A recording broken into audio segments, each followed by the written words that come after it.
Bom dia, meus queridos irmãos. Nós estamos aqui mais uma vez para estudar a palavra do nosso Deus e estaremos hoje estudando a lição número 4, Generosidade na Família.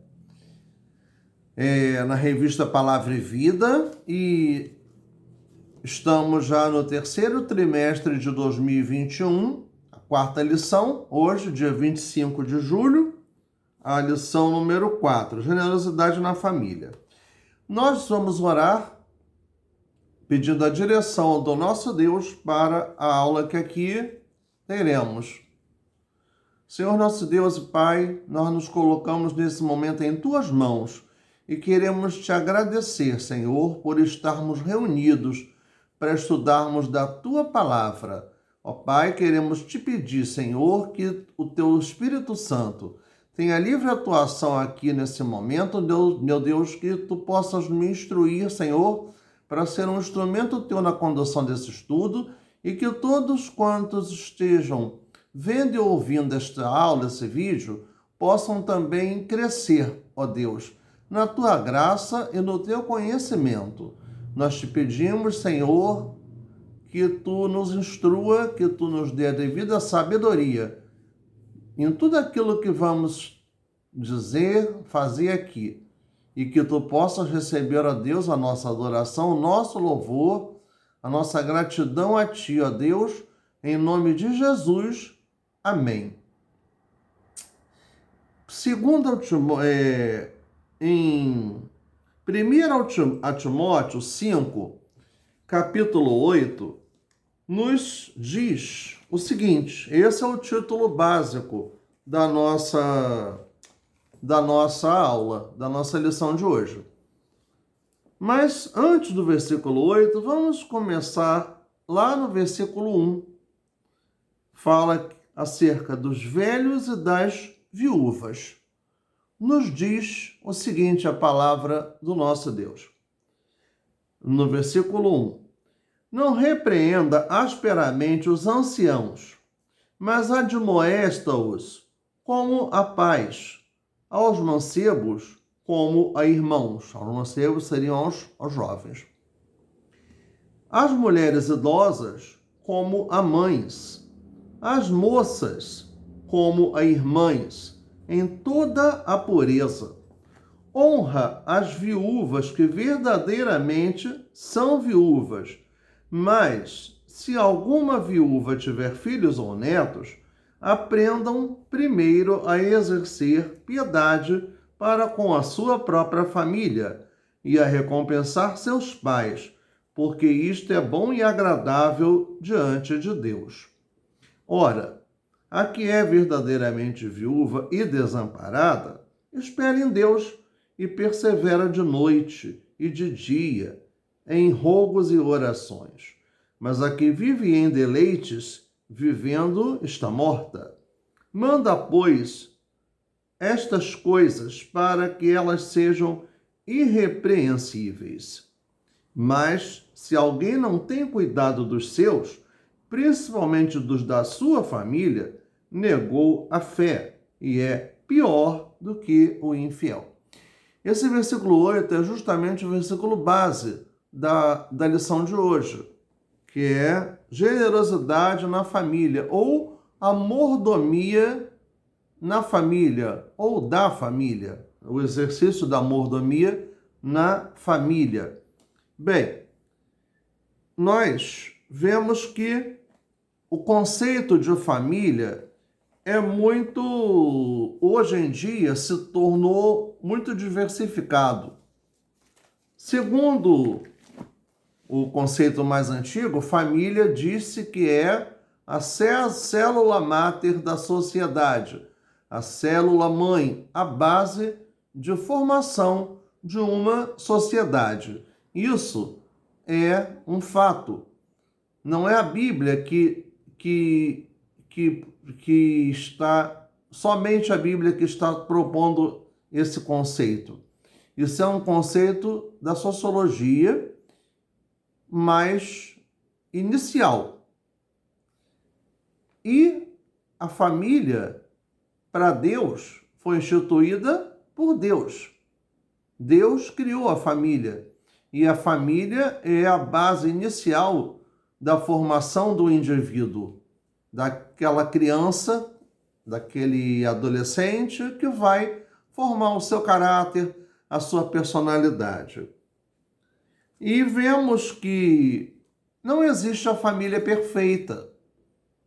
Nenhuma família é perfeita. Todas as famílias revelam em si a origem da imperfeição. Em Romanos 5,12, que nos diz o seguinte. Romanos 5,12.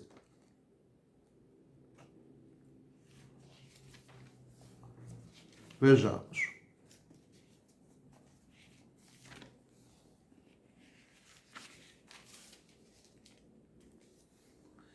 Pelo que, como por um homem entrou o pecado no mundo, e pelo pecado a morte, assim também a morte passou a todos os homens, por isso que todos pecaram. Então aqui, Paulo, quando escreve aos Romanos, nesse versículo, ele está falando sobre Adão, sobre o pecado de Adão e Eva. O primeiro casal, Adão e Eva, não somente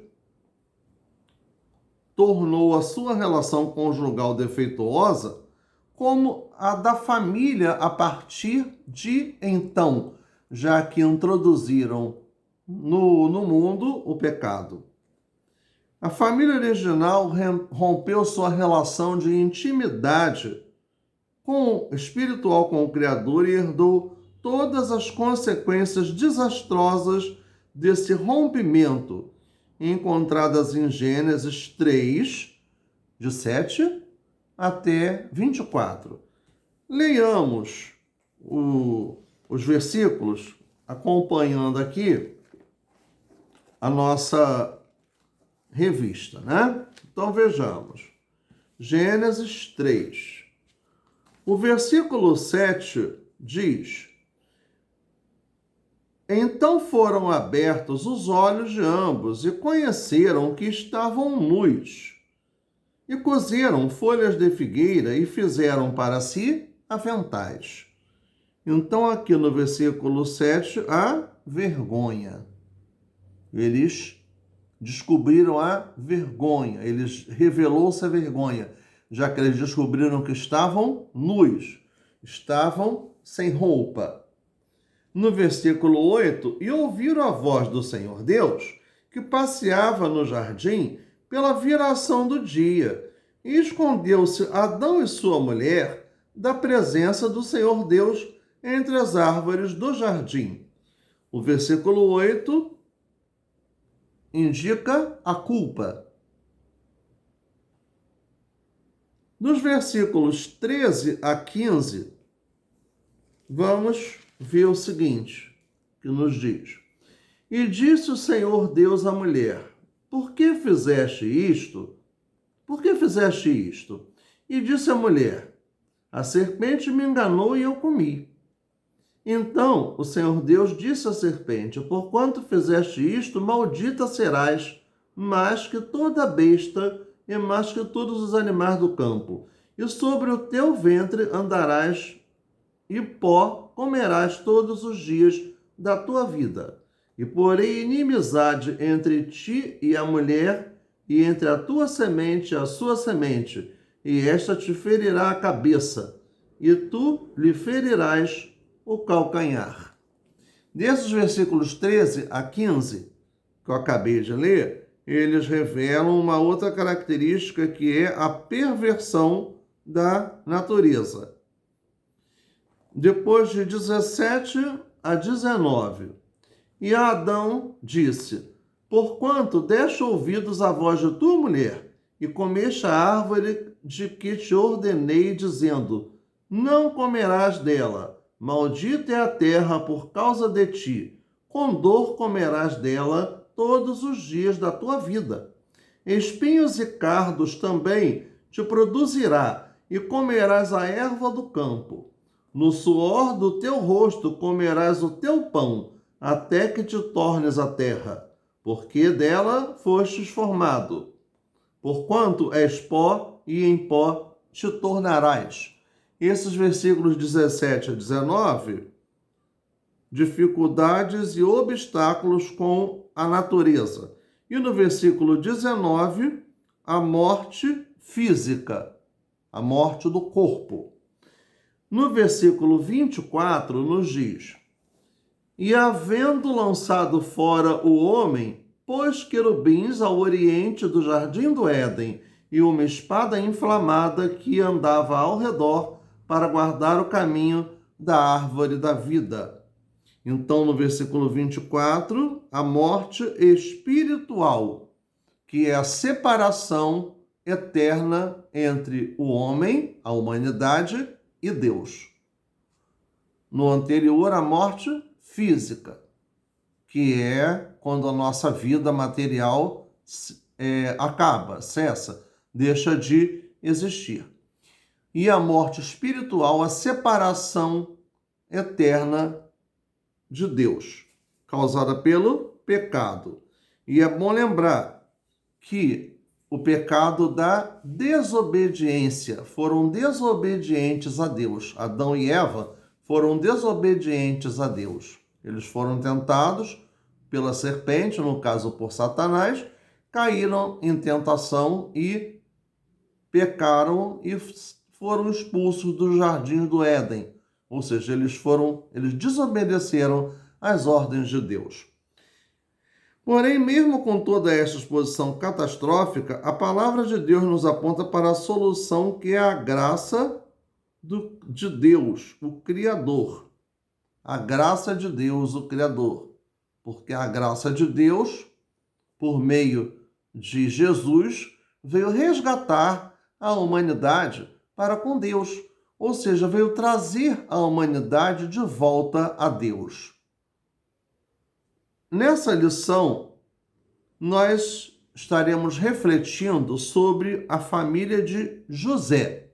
José, o filho de Jacó, neto de Isaac, bisneto de Abraão, que, mesmo com as imperfeições naturais de todas as famílias, Deus restaurou e fez prosperar a sua família, tanto ele quanto a sua família.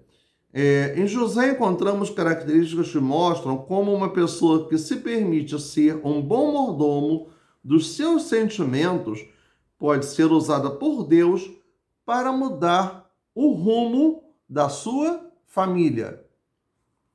Então, nós estaremos aqui em 4 itens que está dividida essa lição, esse estudo, falando sobre José e principalmente sobre a ministração de perdão por parte de José em relação aos seus irmãos, diante de toda a situação que ele viveu ali no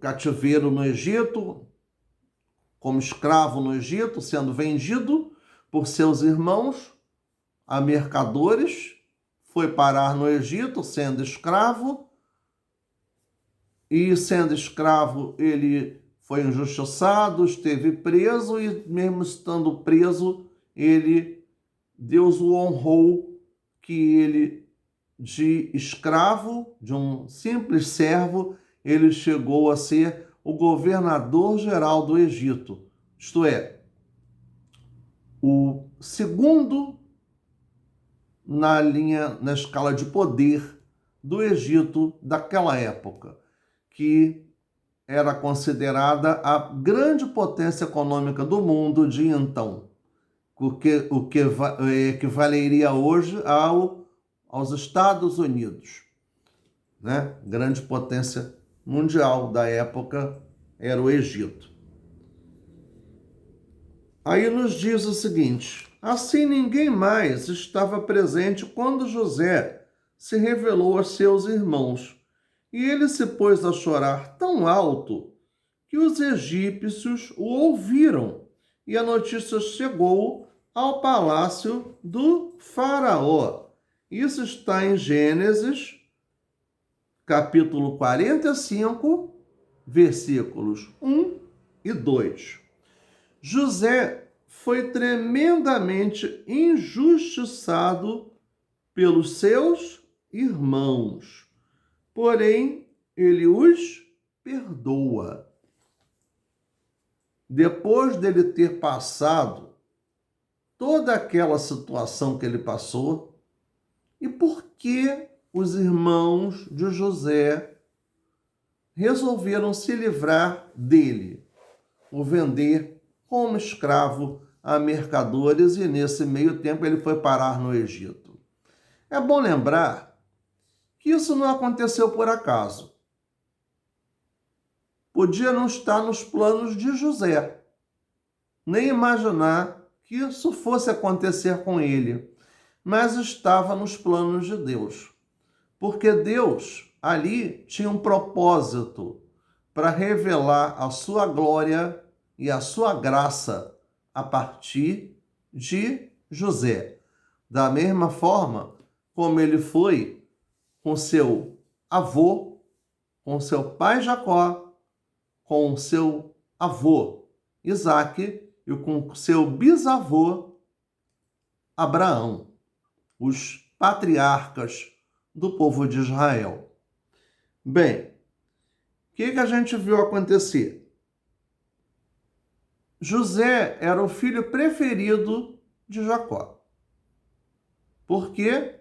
Porque ele era filho de Raquel, a mulher que Jacó amava profundamente. Os outros filhos eram filhos de quem? De Lia, irmã de Raquel, já que trabalhou para o seu tio Labão durante 7 anos, e ao final desses 7 anos, quando ele esperava que fosse ter Raquel para casar-se, o seu tio Labão simplesmente a deu para casar-se com Lia, a filha mais velha. E com Lia, Jacó teve 10 filhos. Depois de mais 7 anos, ou seja, após 14 anos no total, é que Jacó pôde casar-se com Raquel. E com Raquel teve 2 filhos, José e Benjamim, os filhos preferidos, os filhos prediletos de Jacó. E isso gerava muito ciúme dentre os seus irmãos. E os seus irmãos, quiserem tentar, atentar ou intentar contra a vida de José, e com medo do castigo que Deus os daria, eles não mataram José. Venderam José para mercadores e ele então foi parar no Egito como escravo.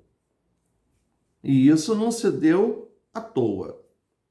José foi tremendamente injustiçado. Por quem? Pelos seus irmãos. Mas a reação que José teve não foi de vingança, não foi de ira forra. Ele poderia ter feito. A autoridade política que ele tinha no Egito naquela época poderia tê-lo levado a se vingar dos seus irmãos. Mas, ao invés de vingar-se dos seus irmãos, José perdoou os seus irmãos. O seu choro não era de ressentimento, nem da vingança, nem do ódio, mas ele derrama o seu coração cheio do amor fraterno, de emoção, de alegria, de ver que os seus irmãos estavam vivos e ali estavam diante dele, mesmo depois de todo o mal que eles fizeram para ele, mas ele perdoou. Vamos refletir sobre isso e ver que dificilmente muitos de nós agiríamos da mesma forma que José agiu. Né? Vamos parar para pensar um pouquinho, né? De sermos realistas e ver que agir como ele agiu não é uma coisa tão fácil de acontecer.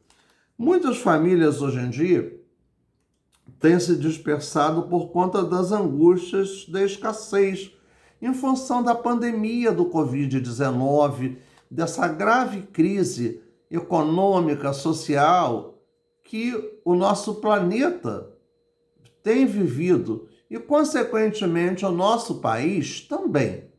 Porém, a maior convivência entre os membros das famílias, coisas que muitas vezes não acontecia, porque um para um lado, um para o outro, um trabalhando, outro estudando, passou a haver, porque as pessoas tiveram que ficar dentro de casa, confinadas dentro de casa. E isso trouxe problemas sérios, como a violência doméstica, mulheres que se tornaram vítimas de violência por parte dos seus maridos ou dos seus companheiros, também filhos que foram vítimas de violência praticada pelos pais, e a situação também de divórcio que aconteceu, das pessoas se afogarem em vícios, e o crime da violência física, chegando até a morte, né? O chamado feminicídio, que é o homicídio praticado contra a mulher, e situações que afloraram em função daquela convivência que não acontecia anteriormente, mas num contexto de violência, num contexto de uma sociedade machista, num contexto em que as pessoas passaram a banalizar a violência, achar que é natural, falando aquele famoso ditado popular, um tapinha não dói. Não dói em quem bate, mas em quem apanha. Eis a questão. O relacionamento familiar não deve ser pautado pela violência. Isso é uma coisa que está completamente fora dos planos e da vontade de Deus para a família, seja ela qual for, né? Mesmo em um quadro caótico como esse, a restauração e o perdão são possíveis. Acredite, é possível sim. Lembre-se de que a generosidade nos faz caminhar na direção das pessoas a fim de promover a paz. Você pode ser um agente transformador da realidade dentro da sua casa, permitindo-se ser usado por Deus para destruir as obras das trevas. As obras das trevas, as contendas, a violência, as coisas que desagradam a Deus. No item 2, nos diz uma pessoa realizada. No item 1, uma pessoa cheia de amor. Quem não é cheio de amor não agiria como José agiu. Isso é uma questão óbvia, clara e evidente.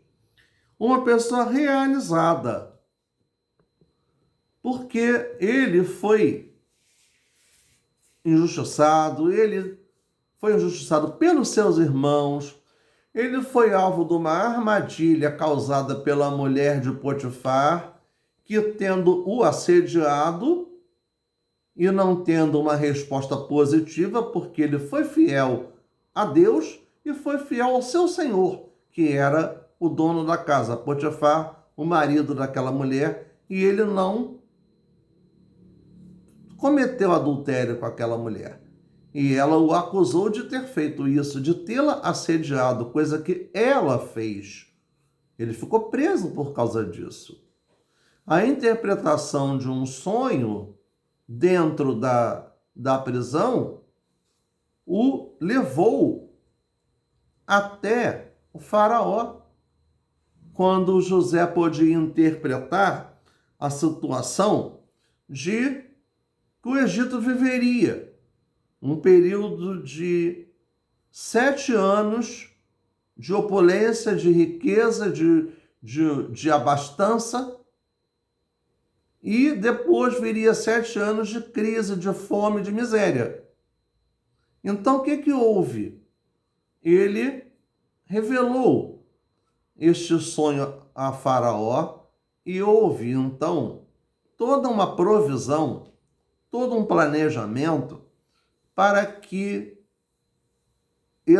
durante esses 7 anos de riqueza se guardasse para preparar-se para os 7 anos de miséria que viriam logo depois. O sonho das 7 vacas gordas e das 7 vacas magras. E o mundo se voltou para o Egito de então, durante esse período de crise. E foi nesse período de crise que a família, os irmãos de José, foram ao Egito buscar alimentos. Foi quando eles reencontraram-se com ele, com José, o irmão deles. Então, sendo uma pessoa realizada, ele passou por tantos problemas, por tantas dificuldades, foi humilhado, foi alvo de inveja, foi alvo de violência física, foi alvo de calúnias, mas ele não se desesperou por isso. Ele não se tornou uma pessoa amarga, pessimista, com complexo de inferioridade, com depressão, mas ao invés de tudo isso, ele venceu todas essas circunstâncias. E aos 30 anos, ele tornou-se governador-geral do Egito. Está em Gênesis 41, capítulo 41, versículo 44. José se tornou o segundo homem mais poderoso dentro do Egito na época. O primeiro, claro, era o faraó, o rei do Egito. José não olhou para os problemas como uma derrota, mas como uma oportunidade de mudança. De cada situação ele saía mais fortalecido. As dificuldades, os obstáculos não fizeram José desistir, murmurar, reclamar da vida, tornar-se uma pessoa deprimida, agressiva. Mas ele enfrentou. E é um exemplo para nós, para enfrentarmos as crises de todo tipo em nossas famílias. A crise conjugal, a crise da enfermidade, do desemprego, dos vícios. Situações como essas muitas vezes são vistas como ponto final, ao invés de serem interpretadas como possibilidades de restauração e de mudanças. Assim, por piores que sejam as situações, em todas elas, o Senhor Jesus caminha conosco, pois Ele mesmo nos prometeu, lá em Mateus 28, 20, e eu estarei sempre com vocês, até o final dos tempos. Jesus não nos deixa, Jesus não nos desampara. As misericórdias de Jesus são infinitas. Nós temos que ter fé, nós temos que crer no poder de Deus e no que Deus pode operar em cada um de nós. No item 3, nos diz: uma pessoa grata com sua própria família. Uma pessoa grata com sua família. Ora, grato com a família e com essa família que fez o que fez com ele, as consequências do perdão, como eu já falei desde o início do nosso estudo, né? Podemos observar também que José, mesmo ocupando uma alta posição no governo do Egito, sendo um bom mordomo dos bens que lhe foram confiados, um bom mordomo, um bom administrador dos bens que foram confiados a ele, na responsabilidade dele. Ele não teve vergonha de sua origem simples e estrangeira, e sem nenhum constrangimento apresentou a sua família ao faraó. Isso está em Gênesis, capítulo 47, versículos 5 e 6. Então, aqui na nossa revista, relata a história de uma moça, né, que concluiu seu curso de nível superior e expondo seu diploma ao lado de seu pai. Quem era o seu pai? Um carroceiro, catador de recicláveis nas ruas de Belo Horizonte, ou seja, catador de lixo para reciclagem lá em Belo Horizonte, a capital do estado de Minas Gerais. Aqui relata que houve uma grande gratidão e orgulho dessa moça ao apresentar os seus pais, o seu pai carroceiro, catador de lixo, a sua mãe empregada doméstica, diarista, e colocando que inclusive ela ajudava a mãe nos locais onde a mãe ia trabalhar. Ou seja, ela também ajudava a mãe e não estava escondendo a sua origem humilde. Como ela conseguiu progredir, vencer na vida? Veja bem, aqui a gente vê que o autor fala que ele emocionou-se em ver uma situação dessas. É um exemplo de superação, é um exemplo de força de vontade, de determinação em tentar alcançar um propósito, um objetivo na vida, de não se conformar com aquela vida pobre e miserável, mas procurou progredir, procurou melhorar de forma honesta, seguindo caminho certo, não querendo fazer falcatrua, não querendo enrolar alguém ou usar de mentira, mas usando de honestidade, de valores positivos, de valores que estão dentro do caminho do bem. Isso é uma coisa muito bonita, é um exemplo muito bonito dessa moça.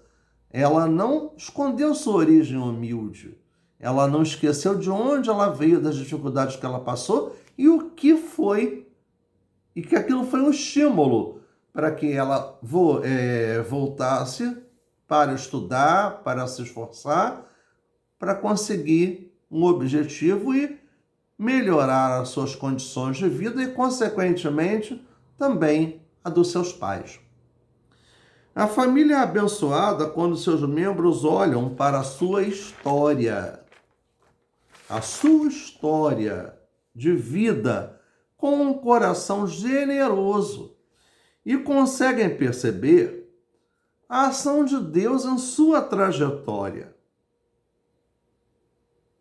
Isso precisa estar dentro dos nossos corações. Lembrar dos esforços que os nossos pais fizeram para que nós pudéssemos chegar onde chegamos. Eu posso dizer isso, né?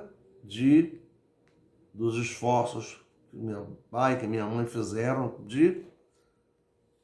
para eu chegar onde eu cheguei, para eu poder ser alguém na vida e como Deus pôde dirigir essas etapas da minha vida.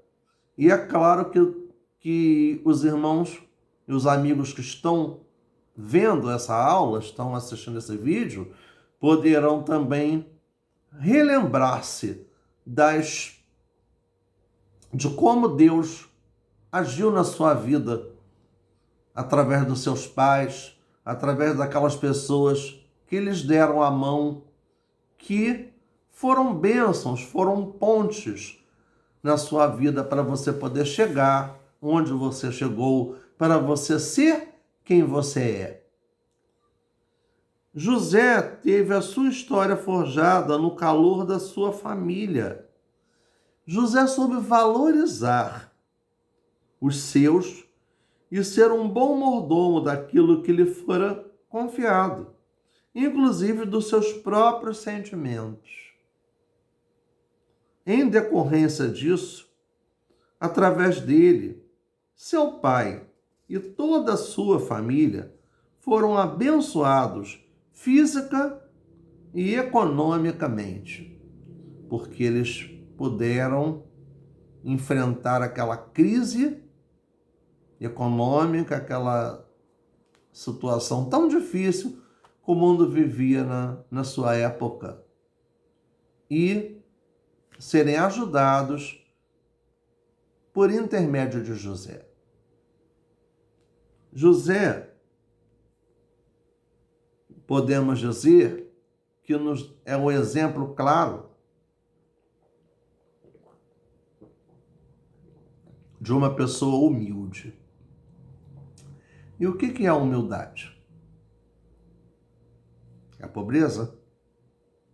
Humildade não é sinônimo de pobreza. Humildade e generosidade caminham juntas. São duas qualidades que podem fazer parte da vida de todos nós. Basta que estejamos prontos para praticar a generosidade e a humildade. Então nos diz aqui o seguinte: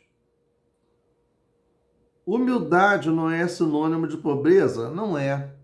Porque há pessoas pobres, muito pobres e orgulhosas, que desdenham aquilo que você destina para doação, que são, como se diz aí no popular, pobres metidos à besta. Querem ostentar um padrão de vida que eles não têm. Tentar mostrar ser quem eles não são. Querem viver numa mentira. E mentira não é uma coisa que agrade a Deus. Nós sabemos disso. Como da mesma forma há também pessoas muito ricas e humildes. A humildade é uma virtude e não uma condição de vida. A humildade é não considerar-se superior aos outros. É saber reconhecer o seu lugar. É valorizar o que você tem, valorizar as pessoas com quem você convive, valorizar a sua família, valorizar as pessoas que estão ao nosso redor, reconhecer o valor dos outros, porque há diferentes dons, há diferentes talentos, ninguém é autossuficiente, ninguém pode conseguir resolver todas as coisas que necessita resolver.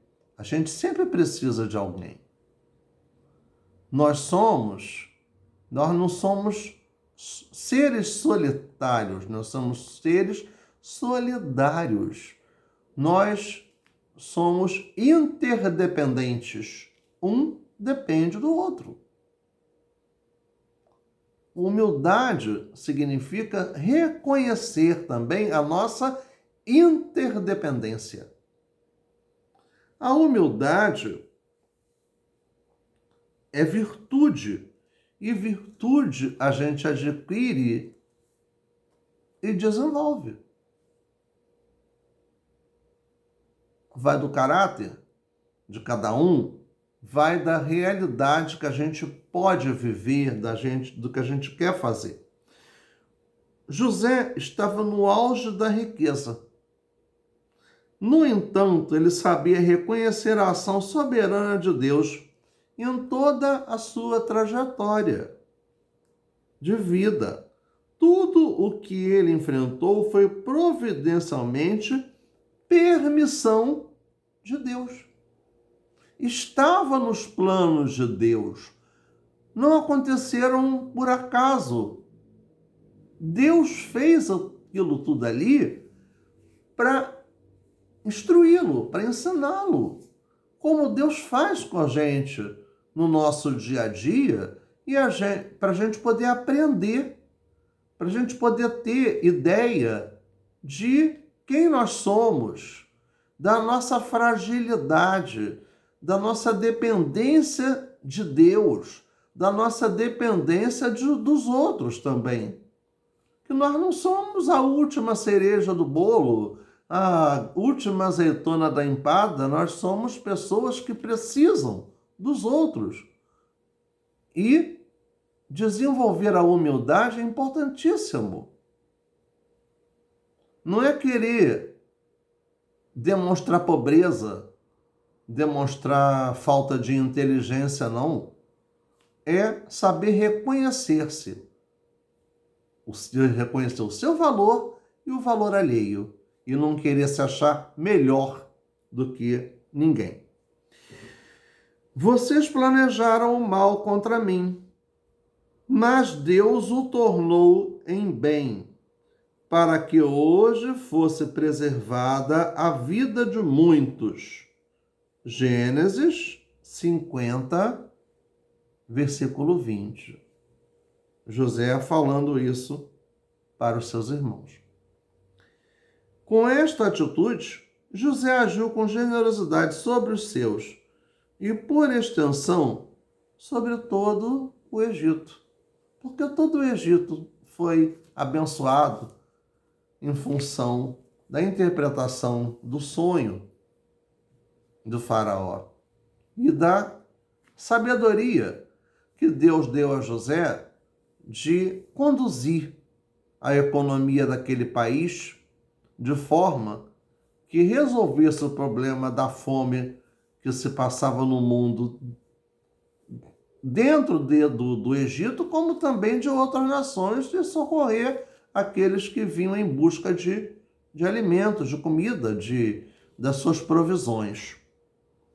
Quando assumimos uma postura generosa e humilde, começamos a abençoar o mundo a partir de dentro da nossa própria família. Deus deseja que sejamos bons mordomos do nosso sentimento para com a nossa família e exerçamos a nossa generosidade em relação ao perdão, sabendo que somos um pouco de cada um dos nossos familiares.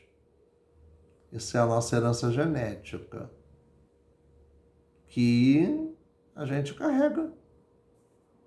Biologicamente isso está comprovado, né? Nós carregamos um pouco dos nossos familiares. Mas além da herança biológica, a herança cultural, a herança emocional, a herança de convivência, daquilo que a gente aprendeu com os nossos familiares. Tanto há coisas boas como há também coisas ruins. Mas cabe a nós fazermos essa seleção, retendo apenas o que é bom, deixando os defeitos para trás, não os praticando. Aí Quem decide isso? É cada um de nós. Isso é uma responsabilidade nossa, né? De escolhermos que características da nossa genética, que características, que herança cultural, que herança religiosa, que hábitos, que costumes nós herdamos dos nossos familiares e que nós poremos em prática. O ideal seria o quê? Não pôr em prática aquilo que não é bom. Sermos bênção, praticando coisas boas, sendo pontes e não muros dentro da nossa família e a partir da nossa família, fora da nossa família, na nossa convivência na sociedade, sermos bênçãos para todos quantos conviverem conosco. Na conclusão aqui da lição diz o seguinte: a família é uma criação de Deus e não uma simples instituição social ou moral. Nela embasamos nossos valores morais e espirituais. Nela aprendemos sobre irmandade. Por isso é necessário agirmos com generosidade e um coração puro para com a nossa família, sempre dispostos a oferecer o nosso melhor. Não é querermos ser na nossa família, dentro do nosso seio familiar, aquele carrasco, aquela pessoa que egoísta, que só quer saber de si, que só quer se dar bem, e fora da nossa família sermos pessoas lindas, maravilhosas, generosas, ajudadoras. Isso é hipocrisia. Isso é querer viver uma mentira. Se alguém deixa de prestar assistência aos seus familiares, nega a sua fé. Foi o que nós lemos lá em 1 Timóteo 5, versículo 8. Né? Nós lemos de 1 a 8, mas justamente o versículo 8 coloca isso. A nossa generosidade começa dentro da nossa família. O nosso testemunho começa dentro da nossa família. Por mais problemática que ela seja, por mais desastrosa que ela seja, nós não podemos encarar isso como um obstáculo. A gente precisa encarar como um desafio para mudar, para fazer com que as pessoas vejam a mudança na nossa vida, com que as pessoas estejam se espelhando nas nossas palavras, nas nossas atitudes, naquilo que a gente vive, né? Aqui, no Para Pensar e Agir, tem os desafios, que são questões que partem a partir de uma reflexão interna, né, e de que nós temos que responder para nós, para a nossa meditação, o nosso a sós com Deus, para nós mesmos, não é para publicar, como eu já venho lembrando nessa parte das lições. Você estaria disposto a ajudar a corrigir as imperfeições de sua família? É a primeira. A segunda, o que você tem aprendido nas situações difíceis e crises na família? Terceira, você se sente honrado pela sua origem familiar? Quarta, pratique atitudes humildes e generosas. A família é importante, é muito importante. Há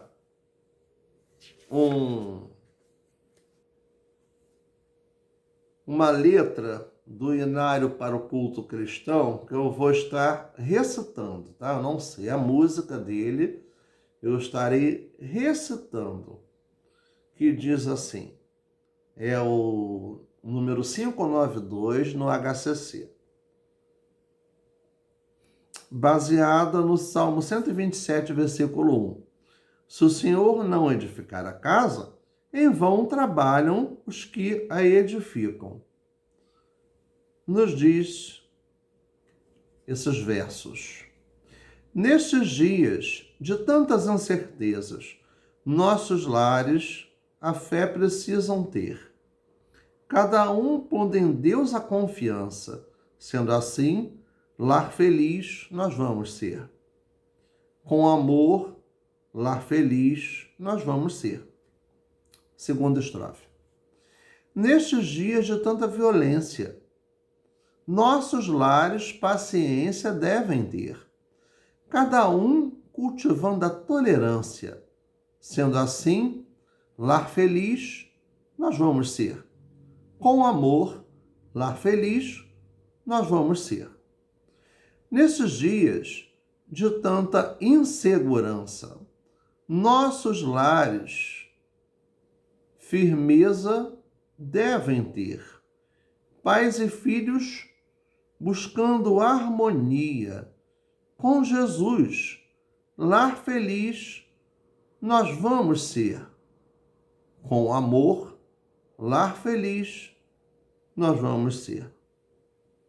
O título dessa letra, desses versos é Lar Feliz nós vamos ser. É o número 592 do Inário para o Culto Cristão. É o nosso novo Inário das Igrejas Batistas. Não é? Novo, já tem cerca de uns 30 anos que ele foi lançado, né? Mas, comparando com o Cantor Cristão, que já é mais do que centenário, ele é praticamente novo. Há um cântico que diz, bem-vindo à família. Nós estaremos vendo agora esse vídeo, encerrando a nossa aula, e logo após estaremos orando para concluir o nosso estudo de hoje.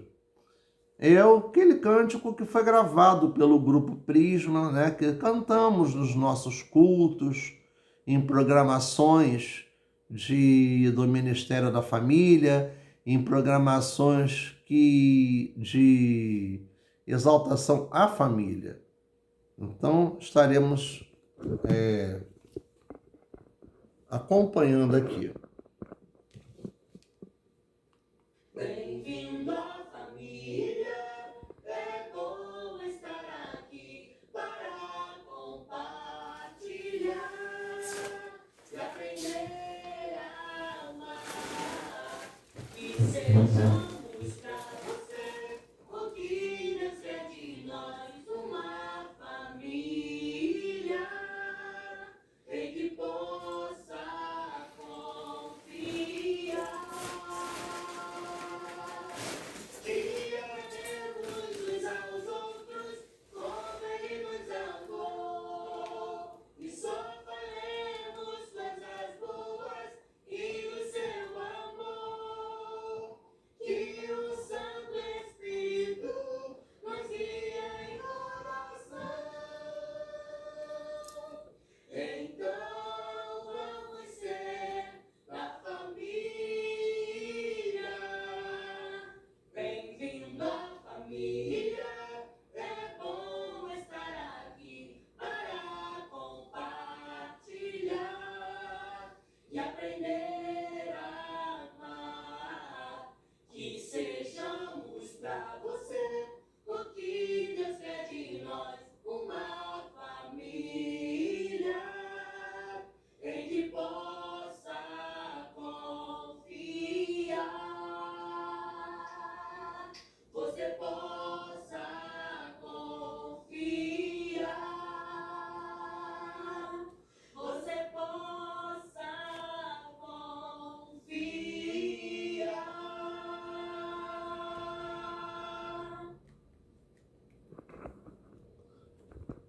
É uma bela letra que a gente pode ver claramente como que as coisas podem acontecer, né? E aí a gente vê a importância da família no nosso dia a dia, a importância da família na formação do nosso ser, na definição do nosso caráter, da nossa personalidade e como a gente pode fazer com que as nossas famílias se cumpram o seu papel, como a gente pode ser bênção, né? Generosidade na família. É importante nós refletirmos sobre esses temas que aqui foram tratados. Estaremos agora orando, encerrando a nossa aula e não esquecer dos nossos propósitos de oração pela nossa classe, pela nossa igreja, pelos nossos familiares, pelo nosso país, pela nossa professora Jália, tá? E seus familiares.